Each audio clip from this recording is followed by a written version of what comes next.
I recently published an article called When She Stops Shrinking in the Room.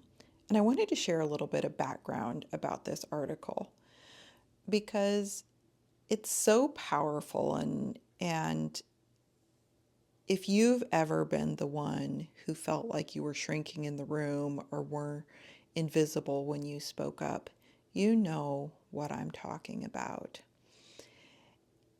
It's not a great feeling. And there's so much behind the scenes of this article that I wanted to just try to share that in a really candid conversation with you. I wanted to share, first of all, why it's important for me to write the article. I think it's important for me because I was the one who shrank in the room. I learned as a very, very young child, probably before I was pre-verbal, that staying silent was the way I should be.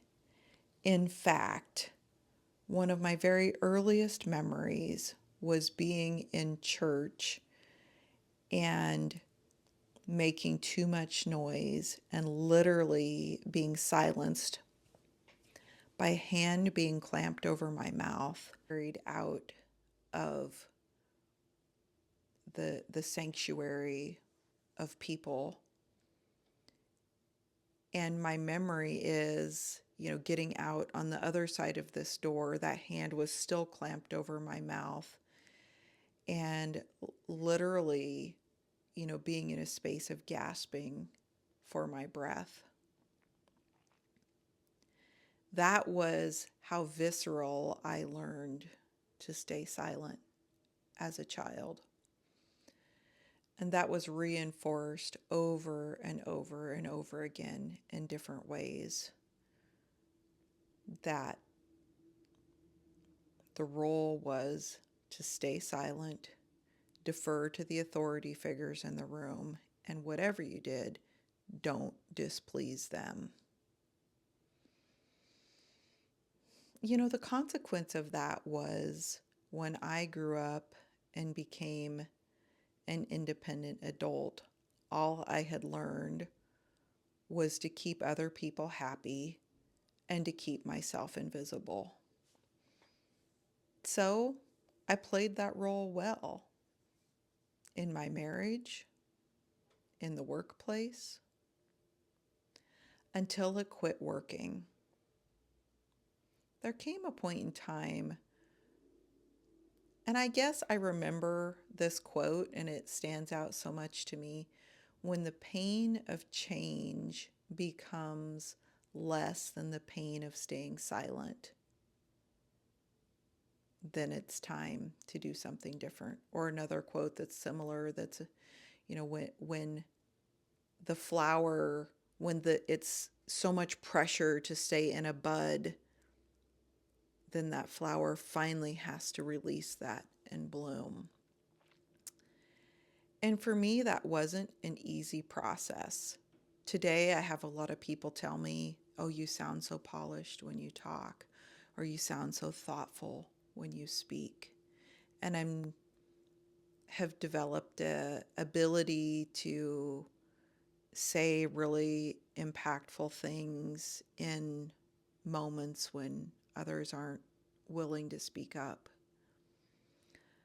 But that's because I had to do the very, very deep work of rewriting those patterns inside of me that told me I should stay silent. I had to do the very powerful work with my own nervous system to teach it that speaking up was actually safe. Being seen and heard was actually safe. In fact, 7 or 8 years ago, when I began making videos, I would get so choked up in my throat that I literally thought I had a problem, a physical problem. And I remember going to the doctor, and of course, the doctor looked at me kind of like I was crazy. And I was working with a coach at that point in time who was someone who worked with a lot of healing modalities. And that coach was very confident that, like, no, this is happening. It's a physical response to the trauma that your body's been through. Because our body keeps the score. Whatever our body has learned in a visceral sense, it doesn't let go of easily because it's trying to protect us. And so over the years, I committed to unsilencing my voice. And that meant that as I was doing that, I went through many experiences like Mara in my story had been through. Moments where I spoke up and got humiliated because I spoke up. And then I had to find the courage to speak up again. And then I had to find the courage to speak up again. And it's not only about the courage to speak up, it's the courage to speak up in a way that you can be heard, right? Not a triggered way.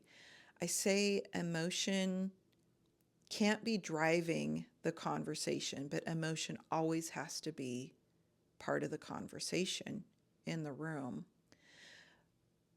But in times when I was triggered and I spoke up, driven by that trigger of anger or defensiveness, that never went well for me. In fact, it often opened me up to more criticism and attack.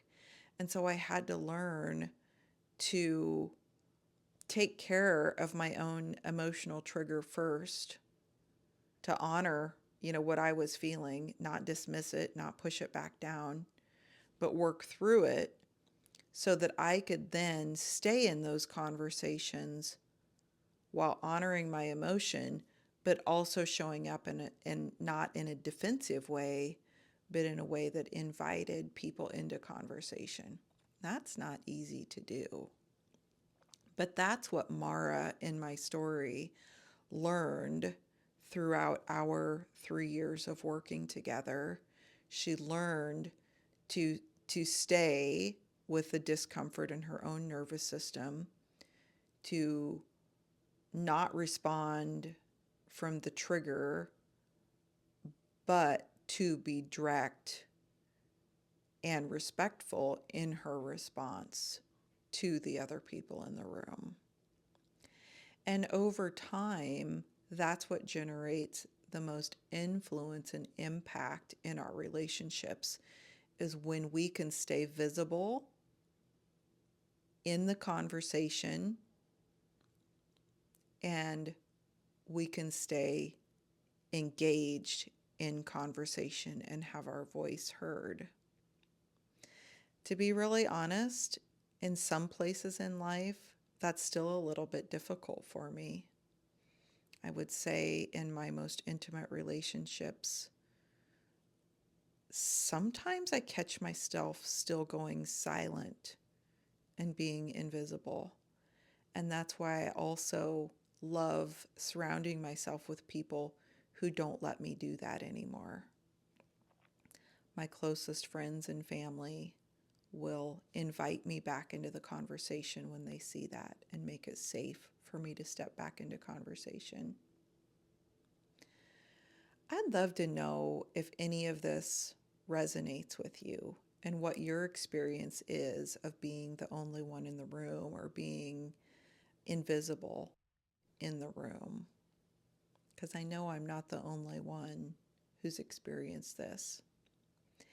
And if you're really struggling with this, there is hope, right? I found the path forward through a combination of spiritual work, inner work, skill building, emotional, nervous system work, understanding complex PTSD. I found my way forward through all of those things. because there was people to guide me. And so you're not alone, and I'm also here to be a guide for you. So if this resonates with you and you really want some one-on-one guidance with that, reach out. I'd love to have a conversation with you. And if you're not ready to do that, but you want to hang around and learn more, that's totally fine too. Make sure you're subscribed to wherever you're seeing this video, and that you stay tuned.